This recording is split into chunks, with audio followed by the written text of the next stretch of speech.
문재인 전 대통령 관련된 수사, 가족 수사 이 얘기도 할 수밖에 없는 게 시기가 참 묘하고 딱 이 시기에 그리고 검찰 수사는 이런 거야.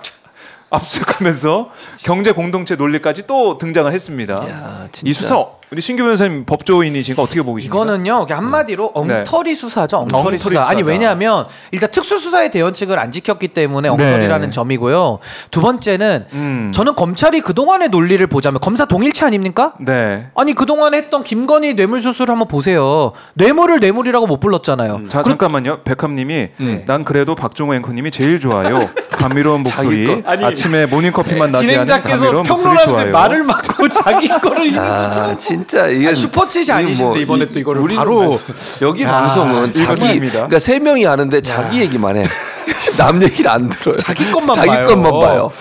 슈퍼챗도 자기 것만 보고. 좀 이어가겠습니다. 그래서 자, 이어가겠습니다. 네. 저는 정말 특수수사의 대원칙을 어겼을 뿐만 아니라 검찰이 그동안 뇌물에 대해서 청탁금지법만 들여다보고 있던 사람들이요. 갑자기 문재인 대통령 수사를 하니까 과거 박근혜 최순실 뇌물 논리, 경제공동체 포괄 뇌물을 또 소환을 했어요. 아니 그러면 전 이겁니다. 박근혜 최순실이 먼저고 김건희가 그 다음이고 그 다음 문재인 대통령 아닙니까? 시간 순서대로. 그러면 건너뛰었어? 일관되게 해야지 어떻게 자기 편만 퐁당 수사를 하냐고요. 퐁당. 그렇네. 이거 퐁당 수사 아닙니까? 그 저는 뇌물의 논리를 갖다가 문재인 대통령은 전 사위까지 지금 확대를 하고 있는데 그 논리를 갖다가 바로 앞에 있었던 김건희 명품 디올백 수사에다 적용을 하면요. 김건희 여사는 아까 그 생일 잔치 같이 해줬잖아요. 부부 사이입니다. 부부 사이. 근데 부부 사이인데 경제 공동체가 아니라고요? 뭐지 이혼하셨어요? 이혼했어도 전처 아닙니까? 이혼했다면 지금 전 사위까지도 확대하고 있는데 김건희 여사는 이혼을 했든 안 했든 이거 피해 나갈 그 군번이 없습니다. 근데 지금 여기에 대해서 수사를 안 한다는 것은 검찰이 엉터리 수사하고 있다 저렇게 봐요. 이게 논리가 너무 웃겨요. 바로 비교가 되는 건데. 그러니까 경제 공동체에 아니 결혼해서 분가해서 따로 살아요 가족이. 근데 경제 공동체입니까? 그것도 이해가 안 되고 첫째, 두 번째 뇌물로 엮는 이유가 이거래요. 그러니까 뭐 문재인 전 대통령이 다희 씨에게 예를 들면 생활비 쪽으로 좀 부담을 하는 것 같아요. 근데 전 남편이 취직을 해서 그다음 이제 경제적 도움 필요 없으니까 끊었어. 그래서 뇌물이래. 자 지원하다가 자기 자녀한테 돈을 주다가 그 자녀가 취직을 했네. 그래서 돈을 끊었어. 그럼 뇌물이야 그냥. 뇌물 안 걸릴 사람 누가 있어? 이 세상에. 대한민국 큰일 났어. 뭐 하는 거야? 나라사랑님, 페어니스님, 이도경님 슈퍼챗 쏘셨잖아요. 이거 다음 방송에 중단하시면 검찰 놀리면 이거 뇌물 되는 겁니다. 쏘다가 중단하면 뇌물이 되는 거예요. 매주 쏘셔야겠네요. 이 논리 좋으신 분들은 좋아요 한 번씩 좀 눌러주세요. 좋아요. 이분들이 좋아하실까? 이거 잘 모르겠다. 지원하다가 안 하면은 뇌물이라고 하니까 슈퍼챗 쏘던 사람도 안 쏘면 뇌물 되는 거 아닙니까? 경제 공동체를 그러니까 결혼해서 나가서 사는 사람까지 묶어야 되냐고요. 그럼 김건희 여사는 당연히 아까 얘기했듯이 경제 공동체지. 같이 사니까 그럼 받은 것도 경제 공동체 아니에요? 그리고 백값의 지출을 면했죠. 근데 그 직무 관련성 없다고. 자기가 사줄 카드값 12개월 끊어야 되는데 자기 걸 면탈 받았잖아요. 그렇게 하면 뇌물이지. 뇌물이죠. 근데 뭐 관계 없다고 직무 연관성 없대. 그럼 문재인 대통령 다희 씨는 직무 연관성 있어요? 뭐예요 대체 하나만 논리가? 왜 손자의 아이패드까지 뺐었대요. 그것도 교육용이야. 학교에서 쓰는 거. 손자 거까지 뺐었다고 할 때는 손자 거를 같이 썼다는 의심이거든요. 그럼 저는요 김건희 핸드폰 뺐고 김건희 엄마, 장모, 최은순 장모 거기 폰까지 뺏어야 되잖아요. 그러니까 그 논리대로 하면. 그럼 그런 논리로 하면 이제 두 사람 아직 애들이 어리니까 저는 우리 애가 이제 대학원 졸업하고 취업했어요. 취업했어요. 그래서 주던 그러니까 생활비를 주던 걸 끊었어. 나도 뇌물이야. 이제. 뇌물돼. 그러면 그 따님이 취직한 그 회사에서 뇌물 받은 거. 내가 뇌물 받은 거야. 교수님. 뭘 뇌물을 받았는데 미국 회사인데. 큰일 났네. 한국 회사도 아니고 미국 회사에 취직했는데. 그러니까 논리 자체가 이상하다는 거예요 내 말은. 별의별. 그러니까 예를 들면 자녀한테 돈을 지원하다가 그 아이가 취직해서 더 이상 이제 돈이 이제 그 스스로 할 수 있으니까 안 주는 거잖아요. 맞아요. 근데 그걸 뇌물로 엮는 게 말이 되냐고요 지금 제 말은. 그러니까 이거는 제가 볼 때는 국민들이 다 이제 보고 역풍이 불 수밖에 없는 건데 결국 분석을 해보자면 그거 아니겠습니까? 문재인 전 대통령이 싫어하는 그 보수층의 지지층을 콘크리트 지지층 계속 모아가겠다. 안창호 국가인권위원장 후보자 인사청문회 보면서 이게 뭐 개신교계의 표를 얻기 위한 그런 모습. 그 공안검사 출신이거든요. 그분은 그냥 검사계 정광훈이에요.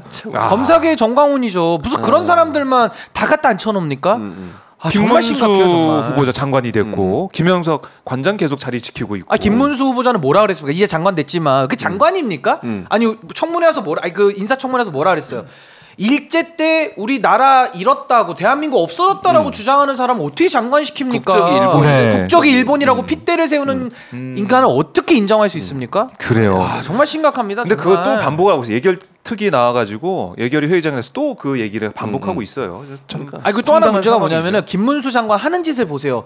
매번 국회 와서 싸우자라고 덤비잖아요. 그러니까 김용현 후보자까지 뭐라고 합니까? 말 조심하세요. 어디다 대고 국민의 대표한테 국민들한테 그따위 소리를 합니까? 본인들이 세금 받고 임명직 공무원 아니에요. 임명직 공무원이 어떻게 선출직 국민한테 대듭니까? 말 조심하라고요? 뭐 무슨 밤길 조심하세요입니까? 국방부 장관이 총칼 들고 있으니까 협박하는 거예요? 저는 정말 뚜껑 열립니다. 혈압 오르고 이게 아니까 이게요. 김용현, 김문수, 뭐 김태규 이런 사람들 지금 문제를 제기하기보다는 윤석열 대통령 인식이 잘못돼 있다 보니까 그게 지금 다 전염되는 거거든요. 문제는 윤석열이다. 저 그렇게 봅니다. 결국 문제는 윤석열 인사권자다. 네. 닮아가는 거거든요. 근데 이금아님이 최진봉 교수님 방송을 좀 줄이세요 그랬는데 신인규 변호사가 저보다 몇 배를 많이 합니다. 이금아님 신인규가 저보다 한 2배 이상 많이 합니다. 젊잖아요. 그렇죠. 젊어서 그런 저는 아직 많이 안 했잖아요. 나이가 많아서 조금만 해도 피곤한데 그렇게 많이 해도 너무 오마이도 저보다 많이 하잖아요. 근데도 멀쩡합니다. 저는 히딩크 감독을 제가 좋아해서 알겠습니다. 아임스티 헝그리. 스트레스 아프다. 오늘 아침도 안 먹고 왔어요. 배가 고파요. 그래서 통풍 홀쭉해졌어요. 홀쭉 저게 홀쭉하면 진짜 뭐하는 예전보다. 거예요? 예, 알겠습니다. 그러니까 김문수 같은 사람을 임명하는 윤석열 대통령, 안창호 후보자 이런 사람들 인권을 제대로 하겠습니까? 아니 심지어 인권위원장이면 차별금지법도 반대하는 사람이 어떻게 인권입니까 이게? 차별하지 말자는 거잖아요. 저는 기독교교회에서 이제 저도 목사고 여기 다 보수 개신교계에서 항상 주장하고 근데 있는. 그거는 저는 아니라고 봐요. 그러니까 차별 금지하자는 게 왜 기독교의 원리와 다릅니까? 예수님은 어떤 사람이든 사랑으로 모든 걸 품으신 분이에요. 본인을 반대하는 사람에 대해서도 사랑을 베푸신 분이고 십자가에 달려 돌아가실 때 본인을 비난하고 했던 사람도 저들이 자기 하는 행동을 몰라서 하는 거니까 용서해 주세요라고 기도했던 분이에요. 그게 예수님의 모습이에요. 근데 기독교를 이제 종교로 갖고 있는 분들이 이런 얘기를 하는 게 과연 맞나는 거예요. 제 말은 교리에도 맞지 않고 성경에도 맞지 않는 행동이에요. 근데 이런 사람들이 와가지고 인권위원장을 어떻게 합니까? 이렇게 편향적인 시각과 사고방식을 갖고 있는 사람이 인권위원장 하면 이렇게 이제 소수 또는 성소수자든 아니면 이런 이제 어떤 차별을 받고 있는 사람들에 대해서 권리를 제대로 지켜주겠어요? 최소한 인권위원장이라면 그런 차별 없는 사회를 만들려는 생각과 사상을 갖고 있는 사람이 해야 되는 거예요. 근데 이런 사람을 인권위원장이 후보로 앉혀놓고 김문수처럼 노동에 대해서 엄청나게 핍박하고 억압하고 노동자들을 무슨 뭐 폭력배처럼 그렇게 막 건폭 이런 얘기도 하고 이러잖아요. 그런 사람을 어떻게 노동부 장관에 앉혀놓냐고요. 반노동적 행동과 말을 하는 사람이에요. 근데 그럼 이런 사람이 노동부 장관 앉아있으면 제대로 노동부 장관의 역할을 할 수 있겠어요?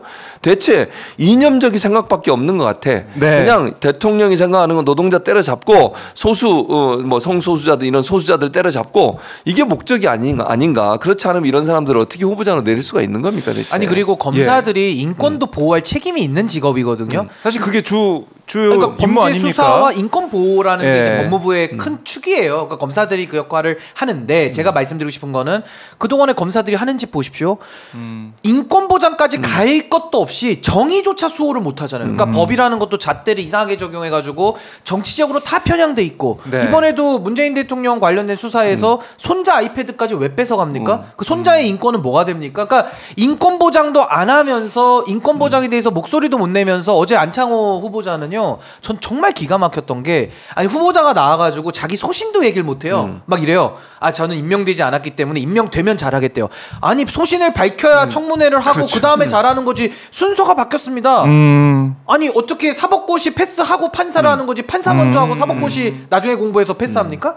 순서가 바뀌었잖아요. 그러니까 후보자로서 뭐 답하기 어려운 것도 있겠지만 어려우면 어렵다. 대부분에 대해서는 자신의 소신과 철학을 국민 앞에 밝히는 자리인데 그걸 다 못 밝히더라고요. 그럼 준비 안 됐다는 얘기거든요. 그 준비 안 됐으면은 아무리 인권위원장 제의가 와도 수락을 하면 안 되죠. 본인이 근데 왜 수락해놓고 와가지고 허튼 소리만 합니까? 전파 낭비 아닙니까? 네. 너무 심각하더라고요.